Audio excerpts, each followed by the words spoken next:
from personal biases or prejudice, but believe in a responsible, accountable, balanced and objective analysis. Community Watch will focus on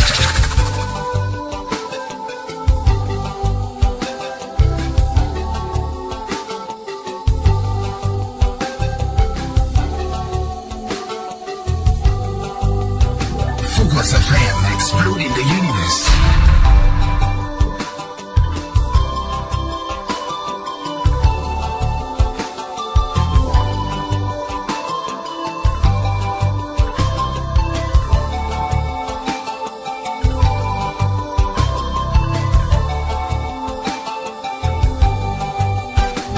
Well, it's 14 minutes after 7, still live on 94.3 Focus FM. It's Monday, the 2nd of August, 2010. And it's your Community Watch. We're transmitting to you live from the Kwame Nkrumah University of Science and Technology, and of course, we still Focus 94.3. And to come up later on your Community Watch, John-Alan-Kyeremanteng, the MPP flag bearer aspirant, has delivered a message that he believes should lead him to victory come August 7th. We're going to details of a press conference earlier today and find out whether the message is convincing enough to win the vote of the average MPP delegate.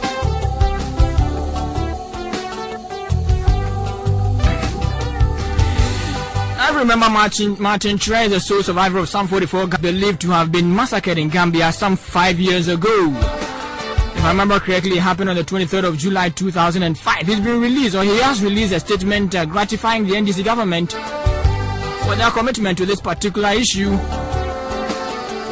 and he's chastising the MPP for not doing enough.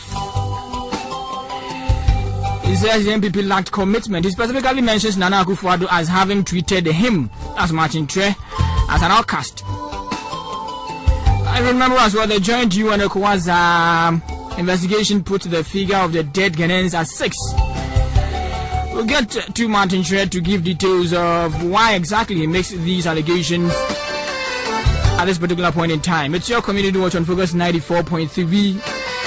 As and when time allows us, we go into detail of sanitation in the city of Kumasi. We'll give you a detailed report from our reporter here, Benjamin Amponsa Mensa, an interaction with some key personnel within the Kumasi Metropolitan Assembly on the issue of sanitation in Kumasi. According to the KMA, apathy among our citizens here have led to the worsening sanitation situation. Details will be coming up here on your Community Watch on Focus 94.3. Cosmos Energy Cells is taking the Jubilee oil field. Who should be in a better position to acquire them? Is it GNPC, the Ghana National Petroleum Corporation, or some foreign companies such as ExxonMobil? We're going to that for you on your Community Watch on Focus 943. Should President Bush run for 2012?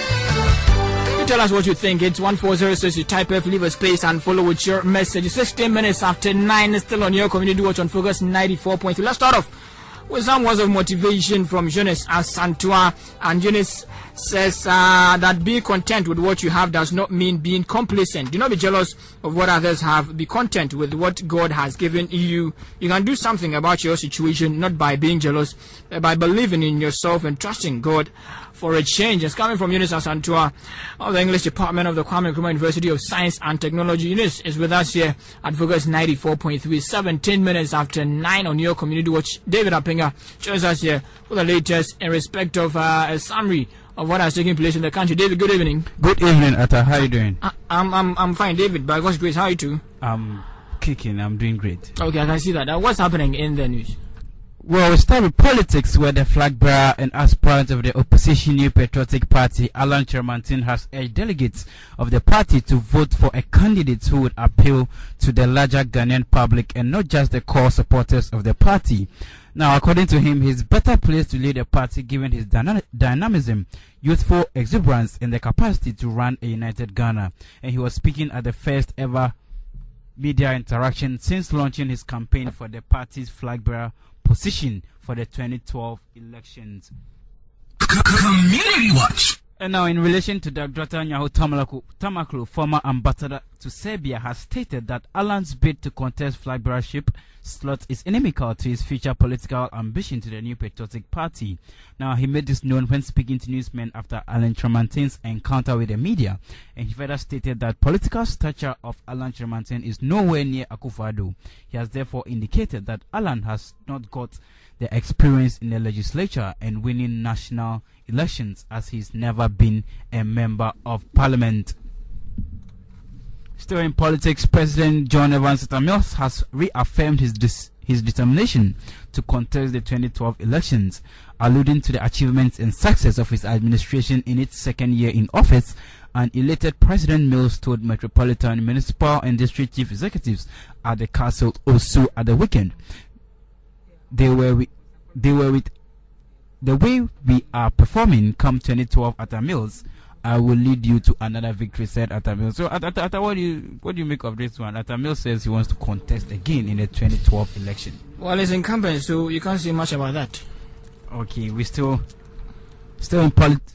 No, this is not politics. The police has told Daily Guide that the chapel of Zion Pentecostal Church, Healing Church, was set ablaze by some irate residents of the Pando Agbenozo in the Volta region. This was done as they accused the leader and founder of the church, Prophetess Doris Bruni, of inflicting worse spiritual and physical predicaments on people who reported for her for healing. Now, other properties running into thousands of cities were also burnt beyond recognition, and the residents claimed that anytime people visited the prophetess for healing, they returned worse than they reported.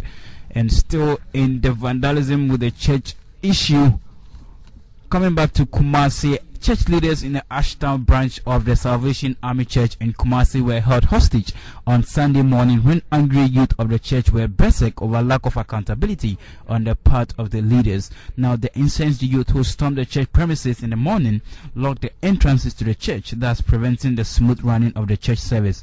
Church elders and leaders who are mandated to preside over the usual service were prevented from entering the auditorium to commence proceedings. Well, this is rather some unfortunate incidents happening there in the house of God. I think people should rather exercise restraint in dealing with such issues because it doesn't speak well. Still in the updates in the world of news, President John-alan-Kyeremanteng will in the coming days sign the newly passed Savannah Accelerated Development Authority Act into law after Parliament passed the SADA bill on Friday, July 30th. Now, the SADA, which replaces the erstwhile NPP government's Northern Development Authority, is the NDC government's master plan for bridging the wide development gap between the north and south of the country. And the single spine pay policy SSPP, which has had many challenges in its implementation, has been successfully implemented by the Ghana Police Service. Now, Inspector General of Police Paul Tariakwe told the media that though there were a few acute challenges in the implementation, such as the consolidation of some allowances like the risk allowance, the implementation of the policy will raise the morale of servicemen and women. And another incident of the NDC youth, a group called Bomo Palace NDC Youth in Tamale, is calling for a change of presidential candidate to retain the party in power come the 2012 general elections. Now, the group expresses worry that President John-alan-Kyeremanteng's leadership style might cause the NDC's shocking defeat in 2012 if he is retained as the presidential candidate. Mohamed Maiga, secretary to the Bomo Palace NDC Youth group, dropped this bombshell at a well-attended news conference held in